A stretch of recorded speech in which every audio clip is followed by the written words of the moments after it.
We have the severe weather threat.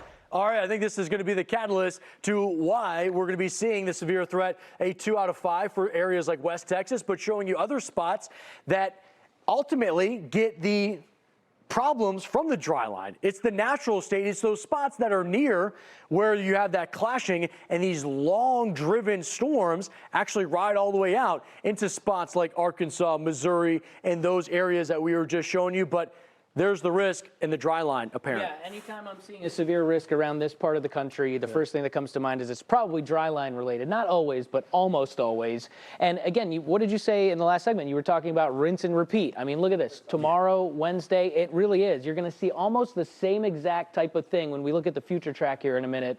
But that's how the storms are going to pop up tomorrow. Yeah, so there's the collision course, right? We had the setup before. This is then real time for tomorrow, how that sets up. And even out towards Hill Country to the Permian Basin, you got plenty of this heat. That's what's going to allow these to bubble up and be long track to get closer and closer towards the I-35 corridor. Yeah, it's that clash in air masses too, right? So if out ahead of the dry line, you've got a lot of high cape is what we call it, right? Yeah. Instability, which is basically long-term or long form for how easily can the air rise. So you've got the air that's just ready to rise, and then you put the dry line into the picture, which makes it rise even more, and that really makes the storms explosively develop. One thing we tend to see a lot of with the dry line setup, and you talked about this, the very tall thunderstorms, big hail. This does not look, at least right now, like a big tornado threat. Yeah. No. But anytime you get a storm that's big enough to produce huge hailstones, you can be guaranteed that it's going to be strong enough to produce strong downbursts that can produce straight line damaging wind. Yeah, remember, tornadic conditions, that's all predicated on vorticity. Is there wind shear? Does that connect to the surface?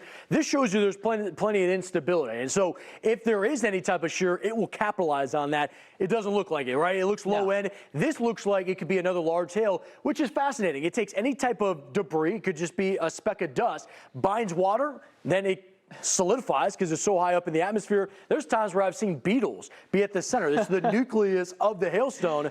And it's fascinating to watch when you get them. I think it's fascinating, the battle that's going on between how big can the hailstone get versus how strong is the updraft. I mean, it's crazy to think about. Like, we rarely see inside a thunderstorm, right? And there's a reason that planes don't fly inside it.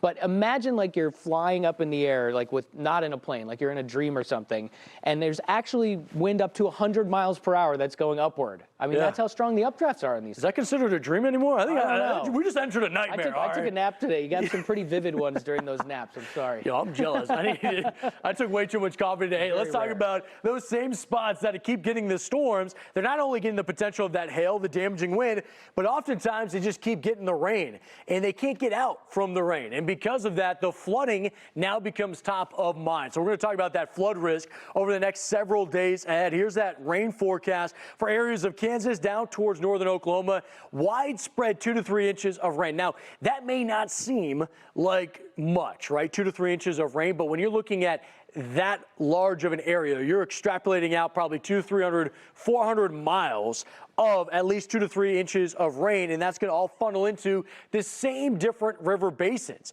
And these are spots that are already swollen or bloated with water. When you're looking at spots like Memphis and Little Rock, they're already 8.7 inches above average from where they should be at, which means there can't be anywhere else for that to be absorbed. And so it's so difficult for you to see improvements, especially in river flooding, because that's a long duration onset. I mean, we've been talking about it for what, 2, 3 weeks plus now? And now you got more storms that are encroaching in, and they're all hitting these same blue squiggly lines. Those are the rivers. And you'll see in the next 3 days alone, because the volume of rain that's coming in out into portions of Kansas and northern Missouri, you're looking at a major river flood in one portion of that area.